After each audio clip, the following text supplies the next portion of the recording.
Bom dia a todos. Bom dia. Encarnados e desencarnados. Normalmente a gente esquece, né, que numa plateia desta é muito comum você ter uma população até maior de desencarnados do que encarnados.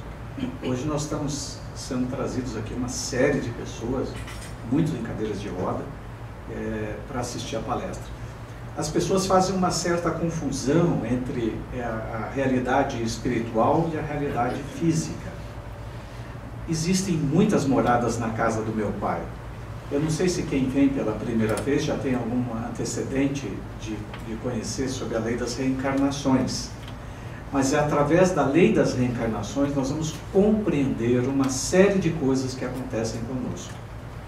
Uma série de perguntas que fazíamos quando éramos católicos, no meu caso, mas por que era assim? Eu perguntava muito para o pai Zezinho, e os meus questionamentos sempre foram muito fortes, até me compararem uma vez, você parece Jó, né, que vive lamentando, vive... Porque eu queria entender, eu queria ter uma fé esclarecida, eu queria começar a responder questões que eu não conseguia responder, como, por exemplo, por que pessoas nascem com oportunidades diferentes. Hoje nós vamos falar de um tema extremamente delicado, que é sobre a depressão. E muitos já nascem com a depressão.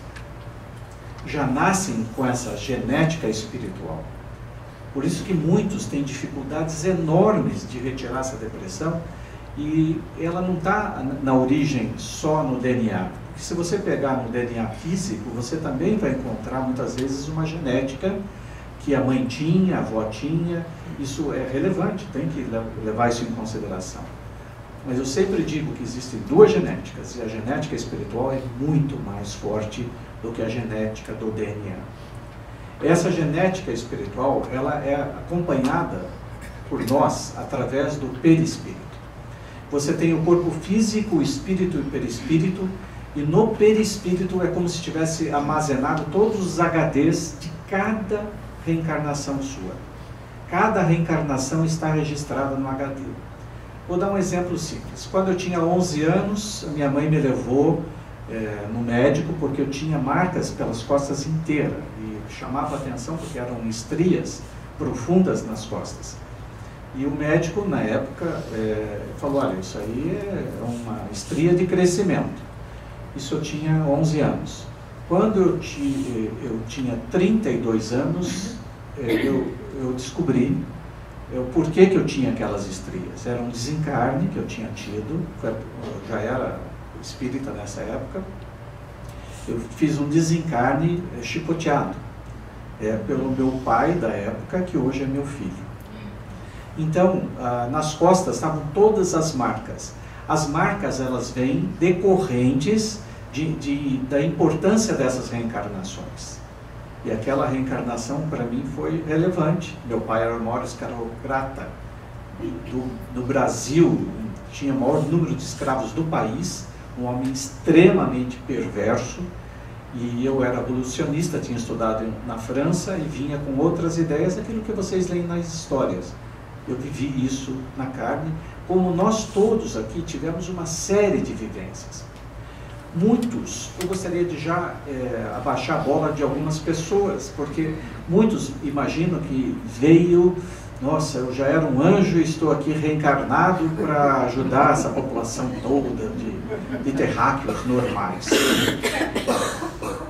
Com raríssimas exceções, existem essas pessoas. Vamos catalogar Madre Teresa de Calcutá, Francisco de Assis, né? E algumas outras coisas. Eu não considero nem o Divaldo que é um grande espírito, um grande médium, mas nessa categoria, né? Porque são raríssimas as entidades, Martin Luther King, que vêm para reencarnar na Terra com alguma missão especial. Nós não. Nós, a maioria de nós, conforme a irmã Cid Fogo, já vou falar sobre ela, nós acabamos de sair das fileiras do mal. Nós acabamos de vir das regiões umbralinas há muito pouco tempo. Pode ser 100, 200, 300 anos, mas há muito pouco tempo nós saímos das regiões umbralinas. Isso só para mostrar para nós que aquele orgulho desmedido que muitas vezes temos, aquela vontade de ser melhor ou de se achar melhor do que o outro, não me parece que seja um bom conselheiro para a nossa evolução espiritual. Hermance de Faux, que é essa menina lindíssima, uma francesa, ela, em 1856, mais ou menos, ou 1853, ela psicografou a Joana d'Arc por ela mesma. Ela, naquela época, na França, onde a maior parte das mulheres era analfabeta, o pai dela era um intelectual e ensinou ela a escrever e ler. E ela foi a médium, uma das principais médiums de Kardec, e ela psicografou tudo aquilo que vocês leem de São Luís nos Evangelhos segundo o Espiritismo. É uma menina talentosíssima, ela tem vários livros, a casa mesmo aqui eu sei que tem, trabalha com os livros de irmãs. Ela tem um padrão, eu vou comparar com tecnologia, ela tem alta tecnologia, tecnologia de ponta na visão espiritual. Então, quem quer se aprofundar, pode estudar Hermance, pode estudar Emmanuel como fonte viva. O Fonte Viva eu leio há 30 anos, 30 anos eu leio Fonte Viva, e cada vez que eu leio, parece que tem uma lição nova para a gente aprender. O Fonte Viva eu sugiro que vocês comprem e deixem na cabeceira de vocês e abram como foi aberto aqui, aleatoriamente. Parece que a espiritualidade tem um esqueminha, que eu não sei qual é, mas que abre exatamente na lição que você precisa para aquele dia. Então, o Fonte Viva, eu, como eu disse, leio há 30 anos, e esse ano eu tive uma leitura inédita. Eu fiquei impressionado de ver.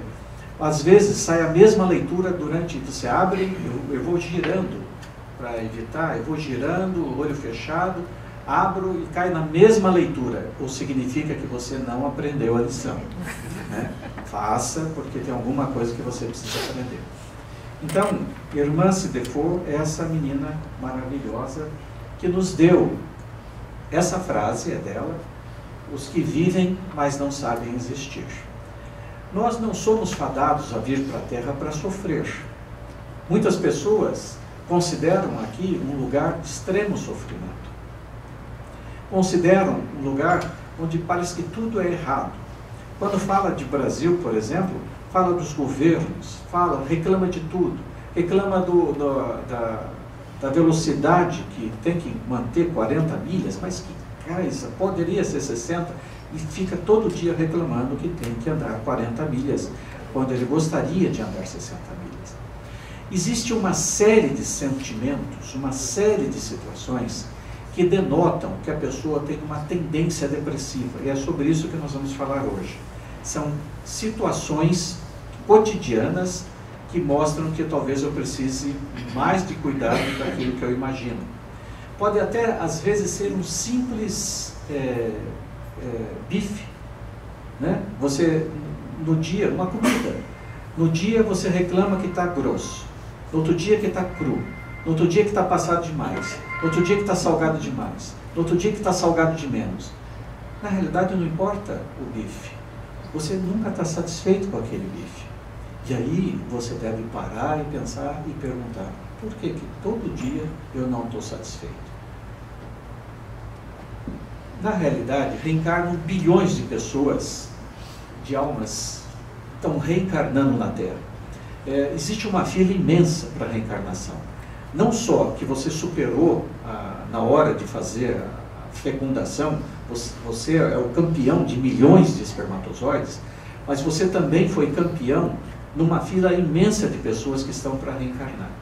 E estão reencarnando na Terra muitos espíritos como última chance para algumas soluções. Por que última chance? Porque nós sabemos, por várias religiões, não só pela religião espiritualista nem espírita, por várias religiões, que nós estamos chegando a um final de ciclo na Terra. E as pessoas que vão ficar na Terra serão as pessoas melhores. E as pessoas que ainda estão muito vinculadas ao orgulho, à maldade, elas serão expurgadas da Terra. E esses espíritos, muitos espíritos inteligentíssimos, mas perversos, estão reencarnando. É uma nova fase que nem nós tivemos no Iluminismo, que nem tivemos Galileu Galilei, tivemos uma série de filósofos que reencarnaram por volta de 1500, 1600, 1700, agora estão reencarnando uma série de espíritos, e vocês estão recebendo esses espíritos ou por netos ou por filhos, nem todos absolutamente espiritualizados, muito inteligentes. Uma capacidade de inteligência fora de série, mas que depende de muita disciplina como última oportunidade.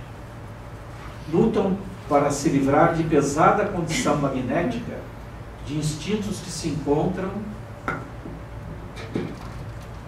para assumir sua gloriosa condição de filhos de Deus. Vivem, mas não sabem existir. Boicotam sua felicidade constantemente. Nós temos que tomar um cuidado imenso para não ser esses boicotadores. Deixa eu tirar, não estou acostumado. Nós temos que tomar um cuidado imenso para não boicotar a nossa felicidade. Nós somos responsáveis plenos pela nossa felicidade e responsáveis plenos pela nossa infelicidade. Existem fatores externos, muitas vezes relevantes, que ocorrem, mas eles não podem ser desculpas para aquilo que eu deixo de fazer ou que eu devo fazer. Existe uma coisa que eu não faço mal para ninguém, ok, isso é uma obrigação, mas eu tenho outra obrigação, é fazer o bem também. Tem gente que eu não faço mal, então estou quites. Não está quites nada. Nós temos que fazer o bem. Isso eu tenho insistido nas palestras que tenho feito no Brasil, porque a maior parte de nós pensa que a angelitude ela deve estar vinculada ao culto, né, na igreja evangélica, à missa na igreja, ou quando você vem numa palestra. A responsabilidade, junto com a espiritualidade, é 24 horas no padrão terreno. É 24 horas.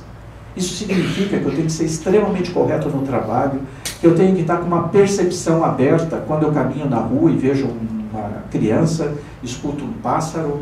Eu tenho que estar antenado com a espiritualidade, eu tenho que estar a serviço da espiritualidade o tempo inteiro. Essa é a grande diferença. Essa é a grande diferença porque futuramente nós não teremos religiões. Nós teremos uma grande religiosidade terrena. E essa religiosidade terrena, ela vai ser igual para todos no bem que nós façamos. Então, tanto faz se é rico, pobre, negro, gordo, magro, né? Não importa. Importa, sim, o bem que nós façamos. Depressão e realidade pessoal. De acordo com Hermance, sob uma ótica espiritual, depressão é a intimação das leis da vida, convocando a alma a mudanças inadiáveis.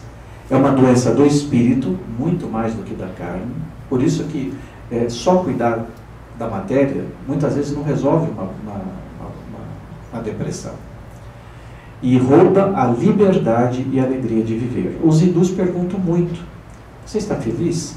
E quando você faz essa pergunta, eu faço muito essa pergunta no elevador, principalmente quando tem alguém: você está feliz? A pessoa recebe sempre a pergunta com muita surpresa, porque não é uma pergunta comum no Ocidente, é uma pergunta comum no Oriente. Mas quando você está feliz, sempre leva a uma reflexão, né? É a alma que não aceita a sua realidade pessoal como ela é, e a partir daí estabelece uma incapacidade de viver a vida em plenitude. Então, o que eu sempre digo nas palestras é assim: você é responsável por você. Não adianta você reclamar. Ah, mas eu estou preocupado com a minha mãe, com o meu pai, com o meu filho, com o meu filho. Você está sempre se pegando subterfúgios para dizer que você tem que cuidar do externo para não estar de olho em você. É tão batido, mas a gente sempre fala do avião: o primeiro oxigênio tem que ser para você estar consciente, para poder tomar as atitudes certas. Porque se você ajuda todo mundo e esquece de pôr oxigênio, você falece, você morre. Então eu preciso estar constantemente me alimentando de bons pensamentos. Isso o Padre Zezinho me ensinou, eu tinha 14 anos de idade. Ele falava assim: e faça boas leituras, evite assistir porcaria.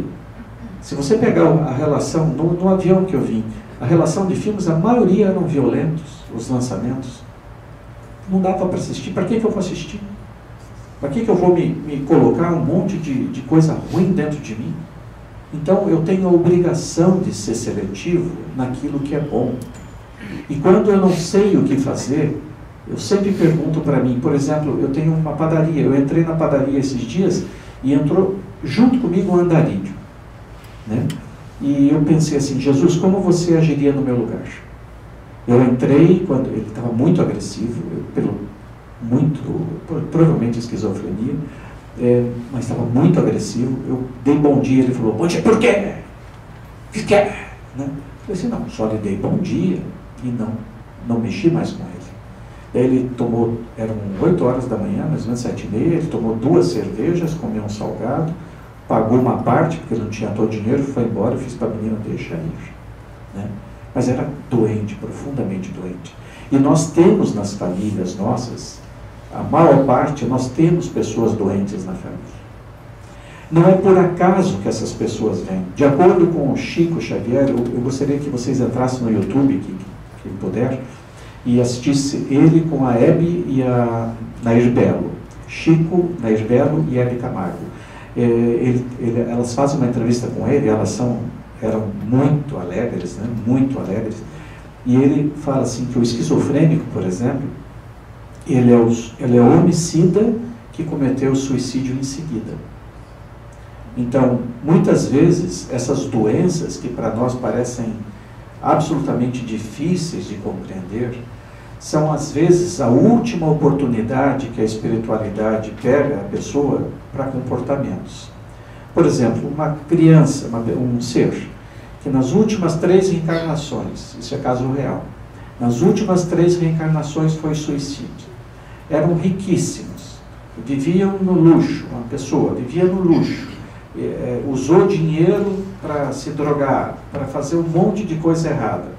Às vezes vem numa situação de idiotice, porque tem QI mais baixo, tem esquizofrenia como padrão de doença, não vem tão milionária assim, por algum motivo. Então, é o último aprendizado. A gente não deveria reclamar nunca da oportunidade que Deus deu para a gente nesta encarnação. Sempre entender por que eu vim da forma como vim. Por que eu reencarnei desta forma?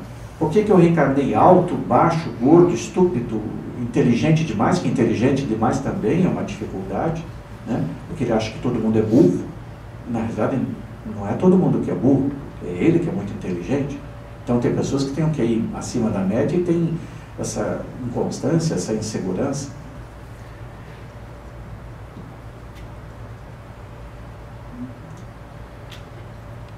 Depressão e realidade pessoal atinge principalmente as pessoas com dificuldade em aceitar as frustrações do ato de viver. E às vezes o Dalai Lama diz assim, que às vezes não conseguir o que você quer é uma tremenda sorte. Quantas coisas que você pede que se tivesse acontecido, você estava errado. Você estava perdido. Nós, em geral, não sabemos o que pedir. Nós temos uma ignorância espiritual profunda. Nós somos muito ignorantes espirituais. Nós não sabemos praticamente nada. Meu anjo da guarda sempre me alerta. Ele sempre, hoje, na hora que eu estava fazendo a barba, ele me deu outra bronca. Eu levo bronca direto dele. Direto. É impressionante. Uma baixa bola, né? E ele diz assim, você não enxerga um palmo na frente do teu nariz. Não julgue.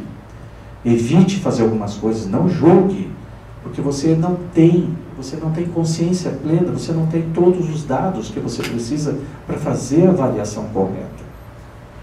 Então, uma das coisas mais difíceis que o ser humano tem é essa frustração, né, dificuldade em aceitar as frustrações do ato de viver. O esquizofrênico, por exemplo, ele tem a capacidade de frustração 0.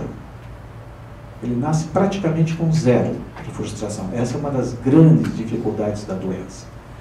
A maioria daqui, imagino que possa ter um outro que possa ter esquizofrenia, por estatística. Mas a maioria aqui não tem.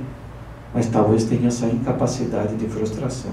Eu sou maravilhoso, sou maravilhosa, até o momento que não me tirem do sério.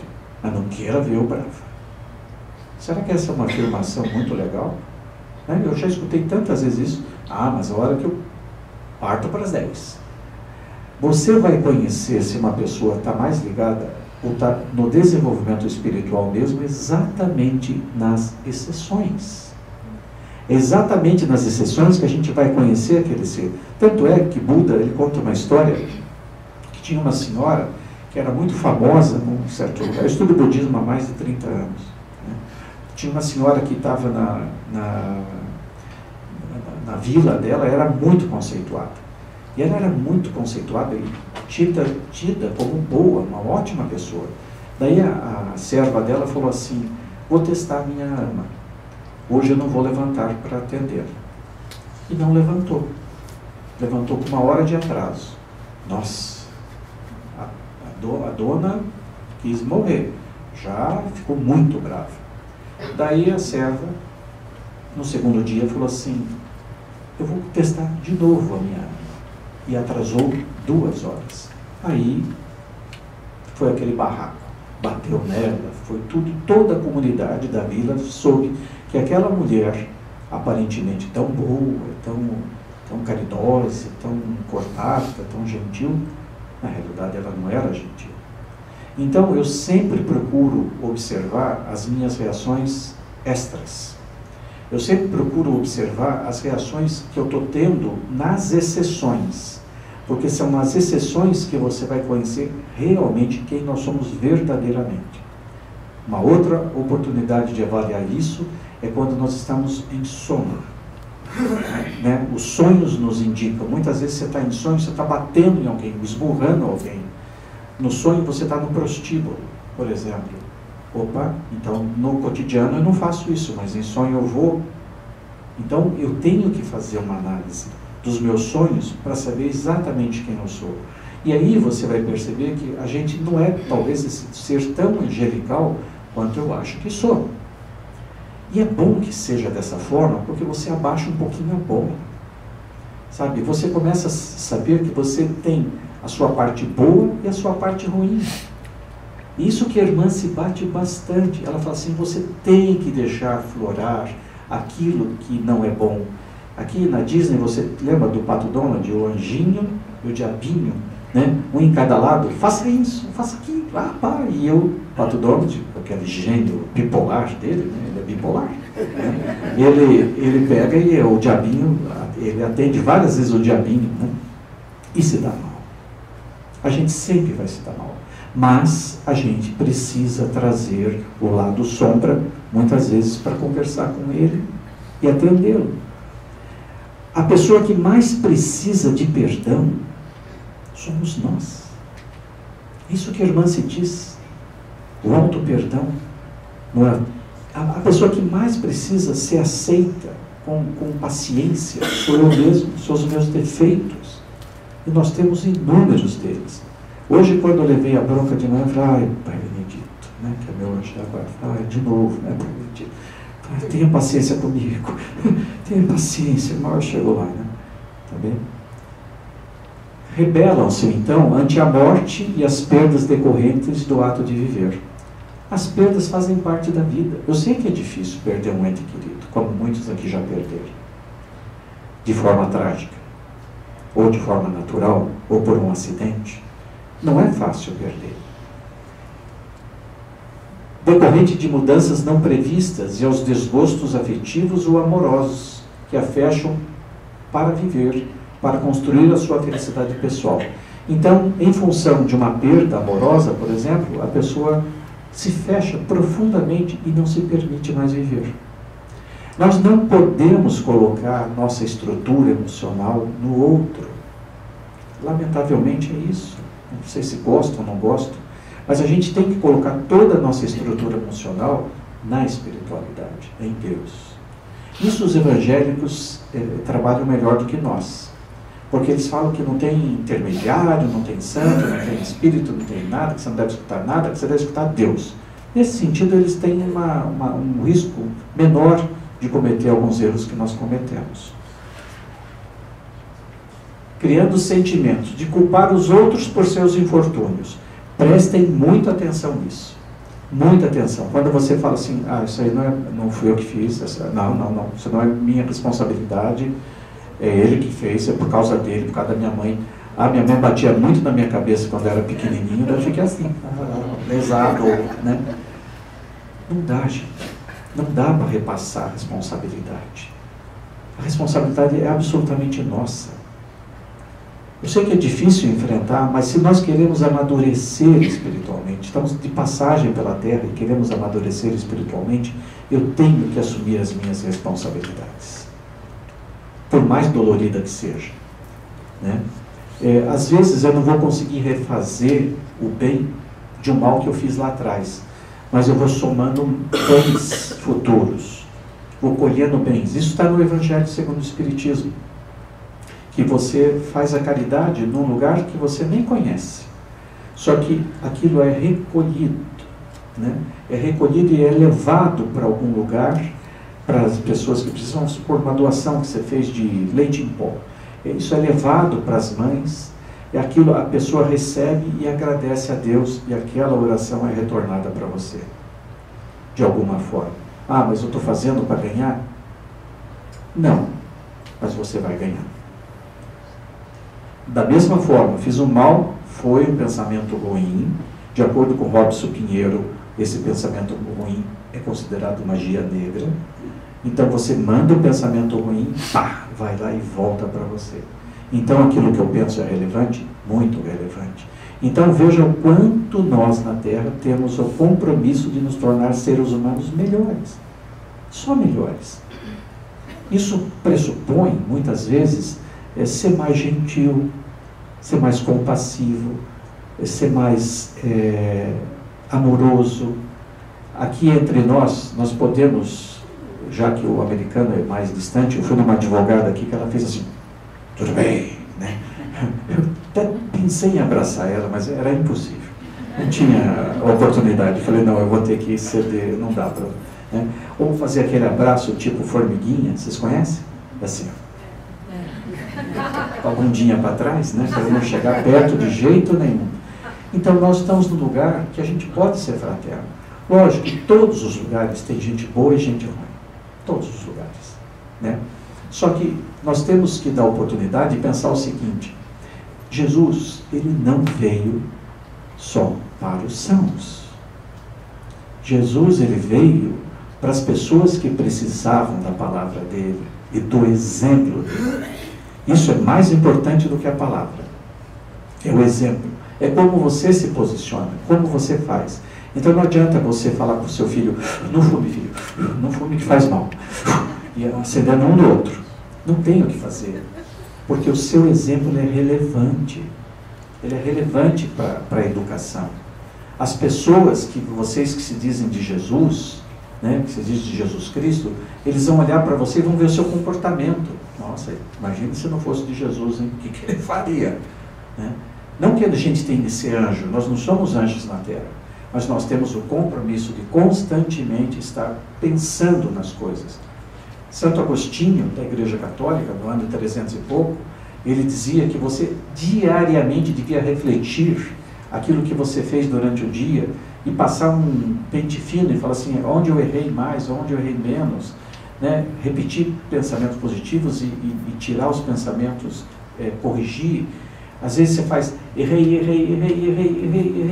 acertei. E vai ser mais ou menos assim mesmo, não é? Acertei, errei, acertei. Né? Eu lembro que eu entrava nos lugares, várias vezes eu saí de reuniões e falava assim, putz, como eu fui arrogante. A irmã se fala muito sobre arrogância, muito, tem um capítulo inteiro sobre arrogância, mais de um capítulo sobre arrogância nesse livro. Então, por que eu fiz isso? Fiz uma vez, daí fiz duas, mas o importante é que você reflita, que você identifique, né? Lembra de Paulo Freire? Né? Paulo Freire dizia assim, é ver, julgar e agir. Você precisa ver que tem um erro. Você precisa primeiro identificar que você errou. Agora, se você nem para, nem pensa, não está pouco aí, vai no roldão da vida. Porque a maior parte de nós esquece da espiritualidade porque está muito preocupado com a materialidade. E tem que se preocupar. Não vou dizer que não tem que se preocupar, nós estamos na Terra. O importante é criar um meio termo para isso. Aí tem outra lei, que chama lei hermética, não sei se vocês já estudaram o hermetismo, com H, que ele diz que você, por exemplo, a lei do pêndulo é uma lei hermética, que ele diz que você tem que sempre buscar o caminho do meio. O caminho do meio, ele é o caminho que leva à espiritualidade. E para mim, o caminho melhor que leva à espiritualidade, posso falar um pouquinho mais para frente, mas eu vou adiantar, é a caridade. É o amor, é a caridade. Não tem, se você não sabe o que fazer, faça o amor, faça a caridade. Você vai ver que, vamos supor que você diga assim, minha vida está um lixo, só acontece coisa errada para mim. Comece a fazer a caridade, aplicar o amor no cotidiano, no dia a dia mesmo, e você vai ver que começa a retornar. De repente a sua vida se transforma porque começa a mudar, você começa a receber o amor. Nós não estamos imunes de não ter nenhuma dificuldade, não ter um assalto, não, logicamente que não. Mas alguma coisa de bom vai acontecer para você porque você se predispõe ao bem. Muitos culpam a Deus por saber das injustiças do mundo, né? Quando eu vejo na casa espírita alguém reclamando muito do governo, por exemplo, que é muito comum no Brasil, e revoltadíssimo, ele não compreendeu a espiritualidade. De inconformação e revolta generalizada. O cara é um revoltado. Então, tudo para ele é sentido de revolta. Veja bem, a mansuetude, né, a compaixão, são sintomas e sensações de pessoas espiritualizadas. Se você está muito fora, você está muito nas pontas. Agora, tem algumas pessoas que vivem nas pontas, que nasceram com essa característica de viver nas pontas. O ariano, por exemplo. O ariano, eu sou astrólogo, acho que eu comentei com alguns, né? O ariano, por exemplo, ele trabalha muito na impulsividade. Muito. Quando ele viu, ele já fez. Né? O escorpião é 880. Sagitário também. Muitas vezes é o exagero. Ele não compra uma camisa durante 10 anos. Daí ele vai na loja e compra 30. Pode ver. É exagerado em tudo que faz. Isso é normal? Lógico que não é normal. Ele veio com essa experiência para aprender a superar. Sagitário é muito vaidoso. Então, é uma das maiores dificuldades emocionais que ele tem que superar a vaidade. O leão é o orgulho, né? O ariano, muitas vezes, é o orgulho também, então tem que superar. Canceriano é o controlador, né? O choroso, muitas vezes ele coloca assim, filhinho, você não me liga, né? Mãe, o telefone vai e vem, né, mãe? É muito chantagista, ele faz uns negócios que ninguém acredita. De perda de alegria de viver, né? Então a gente perde a alegria de viver, não consegue mais. Gente, em alguns casos, quando você tem algum familiar que está nessa condição, que ele já perdeu a alegria de viver, já não quer tomar banho mais, sabe, que começa a não sair do quarto, quer só escuridão, tem que intervir. Mas e o livre-arbítrio? O livre-arbítrio fica para depois, porque ele já não tem mais nenhum sentimento. Para ele viver ou morrer é a mesma coisa. Então, há de se ter intervenção. Eu, por uma circunstância da vida, aos 35 anos, fui chamado pela primeira vez por uma família judia de uma menina de 14 anos que tinha suicidado. E depois nunca mais parei. É impressionante como chegam pessoas assim para mim, né? Esse ano, já acompanhei 4 ou 5 famílias esse ano. E no começo do ano, no dia 1º de janeiro, uma menina em São Paulo se matou, com 22 anos. A família, ela ficou 5 dias no quarto.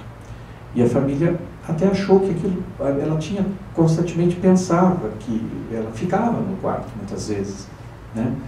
Só que tem que prestar atenção, porque existe um risco daquilo passar da normalidade. Porque a adolescência é um período difícil de avaliação. Porque a gente chama de aborrecência, né? Então, eles fazem algumas coisas diferentes, como nós fizemos também.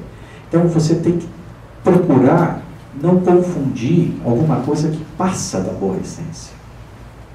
E no caso da menina, acho que ela se medicou bastante nesses 5 dias e veio ao óbito, né? Então, aí é considerado suicídio.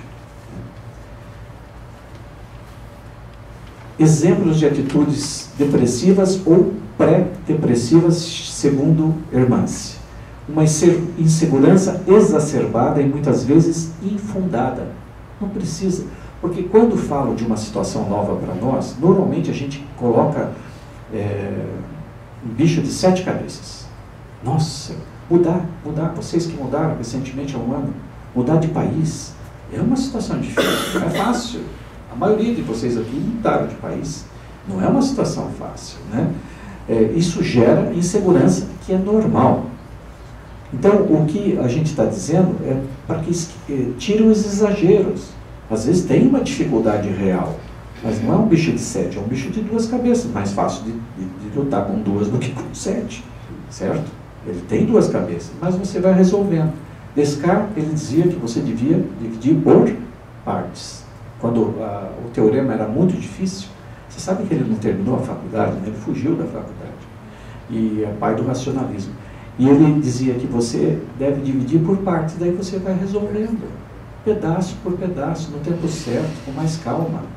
Primeiro porque a calma, ela mantém o raciocínio. Há uma ansiedade inexplicável que aperta o peito e coloca sempre em estado de insatisfação com o que tem. Aí entram os exercícios físicos, né? Eu tenho insistido praticamente em todas as palestras que todos nós temos a obrigação de fazer exercício físico. Metade da população agora levanta, vai embora, fala, cara, eu estou na aula errada, né? Precisa fazer, mesmo porque a partir dos 35, 40 anos, a gente começa a perder massa muscular, depois de uma certa idade, mais fortemente ainda.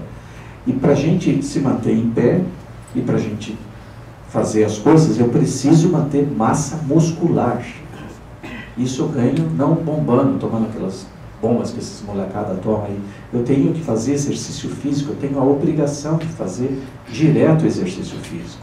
Os médicos diziam que era 2 vezes por semana, depois falaram que era 3, que eram 5. Agora, o que os médicos, pelo menos no Brasil, estão dizendo que você precisa se movimentar 7 dias por semana, né? Pelo menos 40 minutos.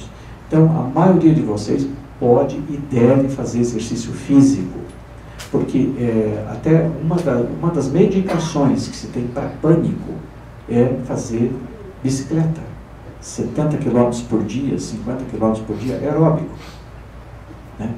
Tem gente que eu vou comprar bicicleta já, né? E quem tem sensação de pânico sabe o quanto é horrível o pânico, né?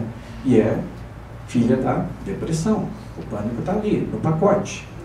Uma dificuldade enorme diante de fazer escolhas, mesmo as mais simples, até de atender o telefone. Atende o telefone, a pessoa trava.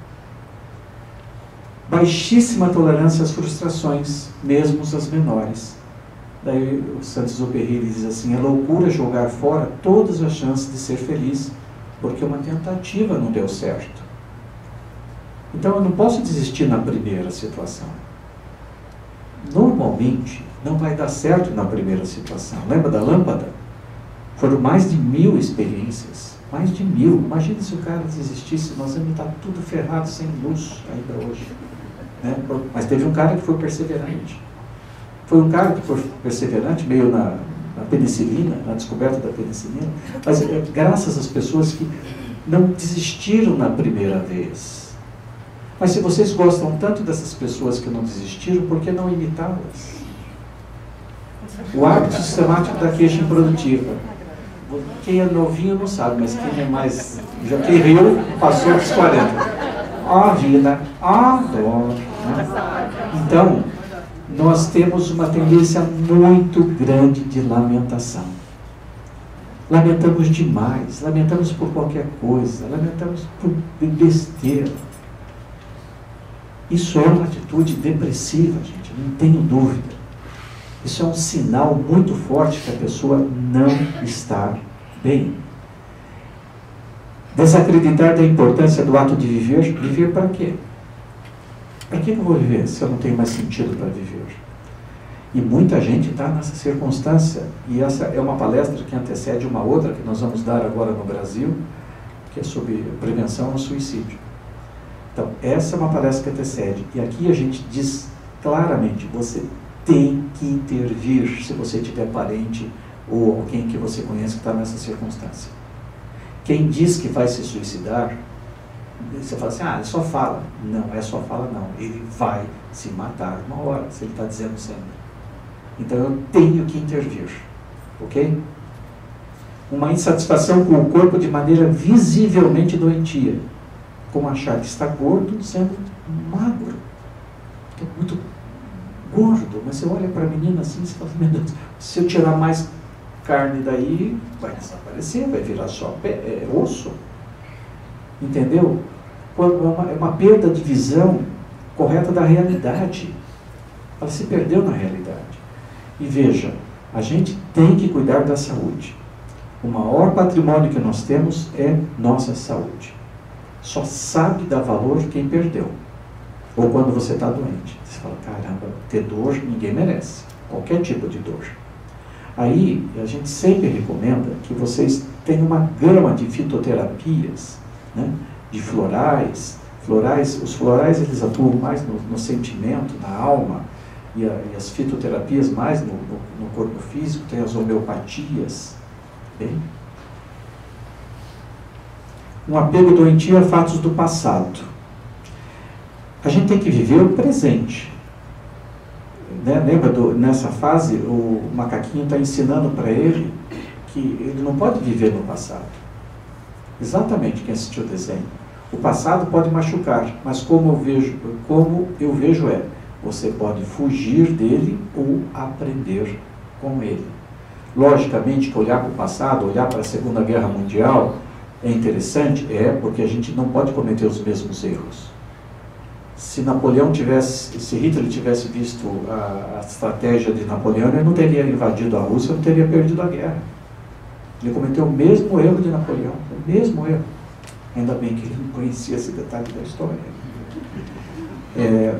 Outros exemplos, uma aflição sem fundamento real, com que ele reserva o futuro, vou acelerar. O sentimento de menos-valia perante o mundo, o descaso com os conflitos em apatia total ou parcial, a falta de sentimentos de compaixão, de amor por si ou pelos outros. Aqui, na realidade, a gente tem doenças, né? Tem doenças que são pessoas que... O bipolar, por exemplo, ele tem uma dificuldade empática, mas não esqueçam que Steve Jobs era bipolar, que o Walt Disney era bipolar, não esqueçam. Então, você tem talentos aí também que você pode tirar. A moeda tem dois lados. Mesmo que você tenha bipolaridade, você fala, eu sou bipolar, o que eu faço? Me mato? Não precisa se matar. Use o lado positivo da bipolaridade, que tem uma impulsividade muito boa. A impulsividade do ariano. O bichão não é fácil, né? Mas tem uma impulsividade, use essa impulsividade, use isso de forma construtiva. A inveja pelos sucessos alheios. Ninguém tem, né? Então vou pular isso aí. Há uma fixação obstinada nos seus pontos de vista, com visível incapacidade de ver os outros lados de um mesmo fato. Não quero ter razão, quero ser feliz. Né? Às vezes tem muita gente que já está pensando assim, mas isso vem com a maturidade. Quero ser feliz ou ter razão? Porque tem muito idiota que fica discutindo por nada. Você vai discutir com o idiota? Discutir com o idiota é mais idiota ainda. Né? Confúcio sempre falava de você, não adianta discutir com o cara, não adianta. Você não vai chegar a lugar nenhum. Tá bem? A incapacidade de assumir suas culpas, o esquizofrênico tem isso a 100%. O medo permanente de ser rejeitado, a dificuldade de acertar as críticas, mesmo as verdadeiras, a rigidez nas atitudes e nos objetivos. Todas essas ações ou sentimentos são sinais de depressão na alma, levando-a paulatinamente a roubar de si mesma a energia da vida. São pessoas que vivem, mas não sabem existir. Então elas respiram, comem, bebem, mas não sabem, não estão vivendo, sabe? Não estão existindo como ser humano, não estão criando, não estão acrescentando nada nesta vida, nem para ela, nem para ninguém.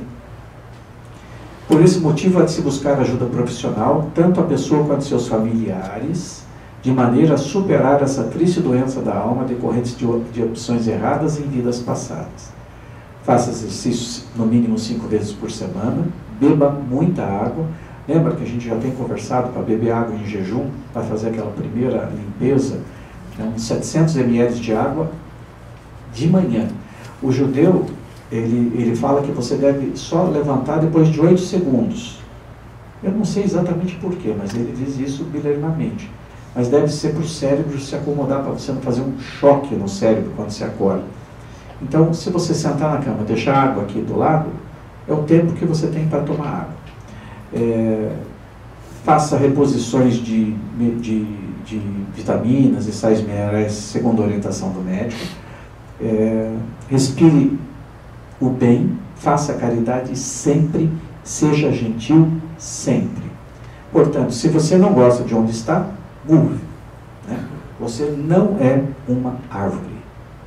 A árvore nasceu num lugar, ela tem a raiz, bom, até a árvore pode mudar e sobreviver. Nós não temos raízes. Vocês sabem disso. Alguém diz assim para mim, mas eu sou Brasil até debaixo d'água. Pode ser. Eu acho que a gente devia mudar um pouquinho o discurso. Devia dizer, eu sou do mundo até debaixo d'água. Eu sou pelo não ter religião, não ter time, não ter país, não ter nada. Nós temos uma linha de pobreza nos Estados Unidos também grande. Tem uma faixa de pobreza. Nós temos 2 compromissos nos Estados Unidos. Nós temos o compromisso de levar ajuda de alimento, inclusive, para alguém que precise, e temos a ajuda de levar essa alegria do povo brasileiro e essa visão mais da espiritualidade, que o reencarnacionismo nos ensina. Não, isso não é obrigatoriedade, isso vem naturalmente, não é para vocês quererem converter ninguém. Saia da casca, arroje-se. Eu sempre digo, a gente tem que fazer diferente. Se eu estou com resultado só negativo, eu não estou satisfeito. Estou com resultado negativo. Eu preciso mudar, eu preciso fazer alguma coisa diferente, eu preciso me arrojar. Faça curso, sabe, mas eu quero uma promoção. Tá bom, então você vai analisar a promoção. Como é que seu chefe chegou lá? Ele chegou porque ele fez isso, tal. Tá, procure fazer a mesma coisa. Sabe? Você tem que se qualificar. Então, a qualificação é permanente. O fato de você se dar bem na Terra não é pecado. O fato de você ser rico na Terra não é pecado. O pecado é você ficar com aquele dinheiro encravado só para você, aquilo que faz mal. O resto não. Por fim, a felicidade não entra em portas trancadas. Tá bem? Você precisa abrir seu coração para receber as informações. A melhor informação que você pode receber é do seu anjo da guarda. Você tinha que ter uma cumplicidade com o seu anjo da guarda muito grande, permanente, diária. Você precisa estar toda hora sintonizado com o seu anjo da guarda. Você, mas como é que eu faço isso? Vai fazendo as meditações e você vai escutando ele. É a voz da consciência para alguns. É o grilo falante aqui, que fica lá no Pinóquio dando as instruções boas. Não faça isso, tal, mas a gente até escuta, não escuta? Não faça isso e você faz e se dá mal. Como? Pode se dar bem se você fizer as coisas certas. Então, eu digo assim, nós que somos de Jesus, devemos ter uma preocupação constante com a amabilidade, com o bem, com a caridade, de fazer a coisa certa sempre, embora não faremos. Daí, quando a gente não fizer, a gente não se penalizar e não se punir tão severamente, porque a pessoa que mais tem que me amar sou eu mesmo. Tá bem? Muito obrigado. Alguma pergunta? Temos um minuto? Acabou. Em todos esses casos que o senhor citou, pela apometria, nós temos exemplo da obsediação. Dos obsessores. Então o senhor citou, por exemplo, que essa menina, ela ficou trancada 5 dias dentro de e a família não percebeu, correto? Não teria alguém obsediando ela naquele momento? O senhor citou que a pessoa tem que ter a própria força de vontade, mas às vezes a pessoa não tem, então ela está sendo obsidiada. E pela radiestesia e pela apometria, elas dizem que sempre tem alguém forçando essa situação. Eu sou apômetra, né? Eu trabalhei 5 anos e meio com apometria, né? Lógico que tem, tá?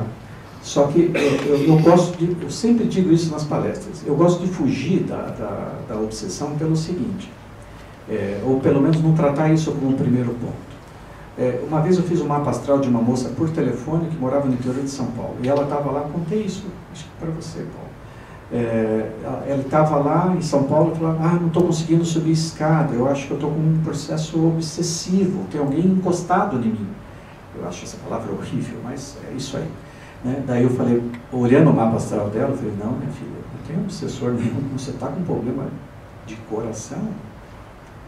Então, antes de pensar em obsessão, você tem que pensar no físico. Às vezes está faltando vitamina B de bola. Estou com muitas dores nas pernas, a minha anemia não retém o ferro no organismo por falta de vitamina B. Eu pedi para, não sei se para os dois, né, mas eu tenho que manter minha vitamina B no limite, né, sempre alta, manter essa vitamina B forte. Eu tenho que ter vitamina D, que também faz a argamassa de várias coisas. Eu tenho que ter cloreto de magnésio. Todos nós que, a partir dos 45 anos, deveríamos tomar cloreto de magnésio todos os dias. Isso pode ser uma palestra específica na próxima viagem que eu vou voltar. A gente pode trabalhar muito essa questão, embora eu sou padeiro, né? Se eu sou louco de medicar, vocês são loucos de aceitar. Né? Mas, mais uma pergunta? Por exemplo, eu já escutei de dirigentes e pessoas palestrantes, de médicos, né, espírita. Como que a gente trabalha quando a pessoa fala assim, se ela quer se suicidar, se suicida. Se ela quer fazer, que faça. Isso está errado, né, gente? Não dá para ser assim. Por exemplo, se você tem uma pessoa que fala que vai se matar, é um caso real isso. O senhor falava que se ele fosse diagnosticado, ele começou a perder a visão, se ele fosse diagnosticado que ele ia ficar cego, ele ia se matar. E tinha uma arma em casa. Então, no dia que o médico falou para ele, o senhor vai ficar cego, ele foi em casa, pá! Né? Então, a primeira atitude era tirar a arma de casa. Ok? Então, não dá para fragilizar, não. Não, nesse caso você não está intervindo na vida do outro? Não está, né? Lógico que está. Não, você está e deve intervir. Para ajudá-lo, não para prejudicar. Quando você perde o livre-arbítrio, momentaneamente, é por caridade que você complementa. Ok? Eu queria agradecer bastante a oportunidade, agradecer e desejar a todos um excelente dia e dedicar essa palestra hoje para a minha Varinha, que faz aniversário hoje, o amor da minha vida.